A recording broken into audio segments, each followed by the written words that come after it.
नमस्कार दोस्तों। जय श्री कृष्ण। राधे राधे। हर हर महादेव।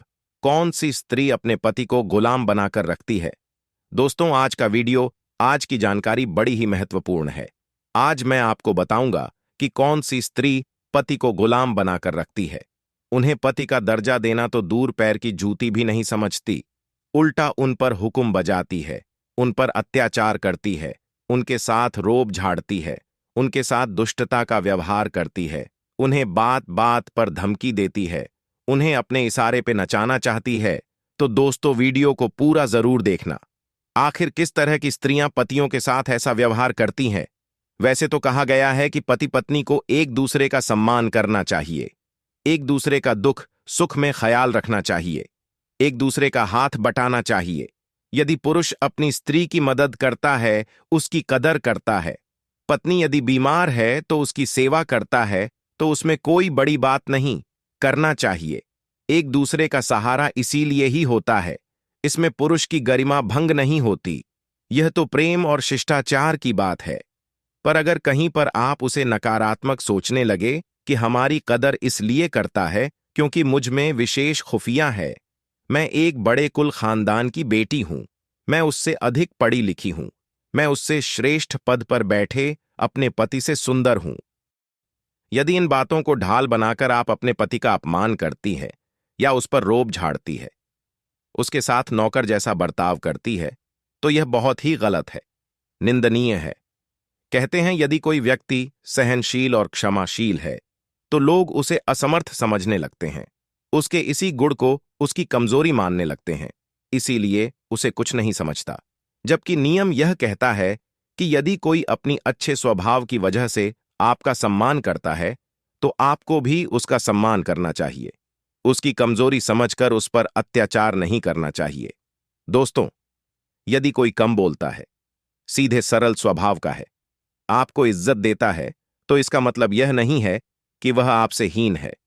क्या उसमें भावनाएं नहीं या उसे दुख नहीं होता? हीन तो आपकी सोच होती है, जो आप उसके स्वभाव को ऊंची नजरों से देखते हो और उसे भाव नहीं देती, उसे अपशब्दों से संबोधित करते हो, उससे गुलामों की तरह पेश आती हो। तो चलिए, पहले मैं आपको एक छोटी सी कहानी सुनाता हूं। मित्रों, किसी शहर का राजा अपनी रानी से बहुत प्रेम करता था। वह रानी की हर एक इच्छा पूरी करता था। वैसे तो राजा बहुत ही तेज बुद्धि का बहादुर भी था।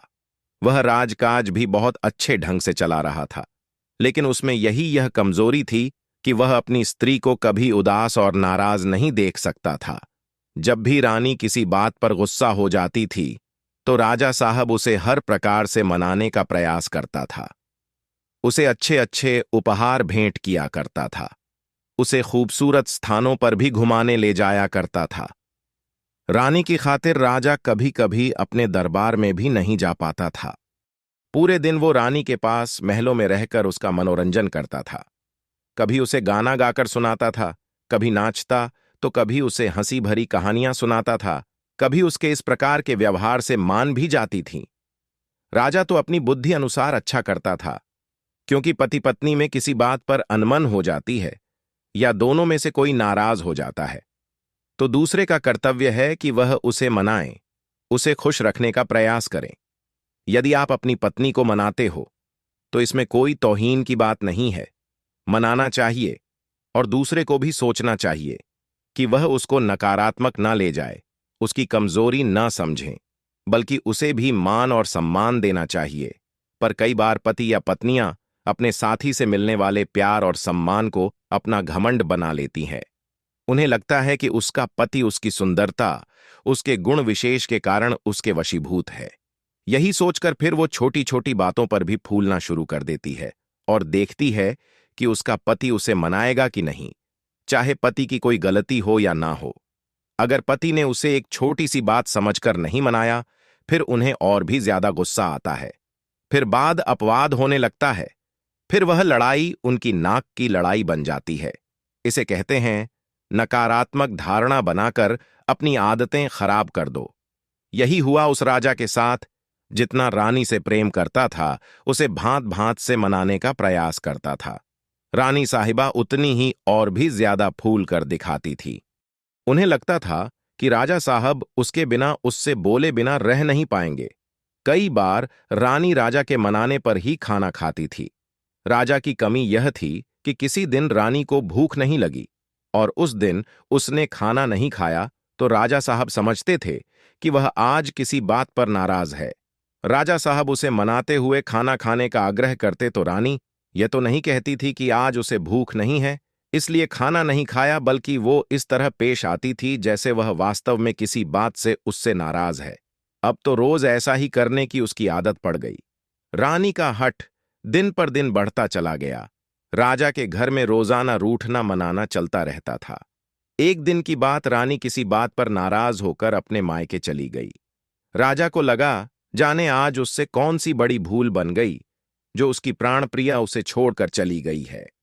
उस दिन राजा ने रानी की याद में भोजन तक नहीं किया, यहां तक कि उसने अपने महल में दीपक तक नहीं जलाया।